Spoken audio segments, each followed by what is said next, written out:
Неколку деца со ризично висока температура не биле примени на лекување во Кочанската болница, иако родителите за прием имале препораки од матичните лекари или од итната медицинска служба.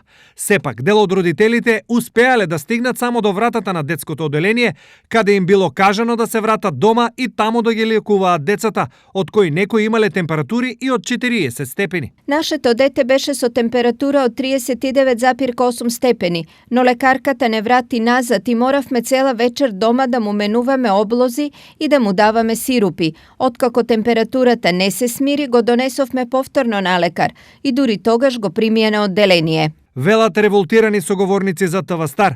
За родителите е несватливо зошто кога оделението работи и целиот персонал е таму, децата мораат да ги лекуваат дома. Навистина не ни е јасно како може да се враќаат деца со толку висока температура и крајно малаксани.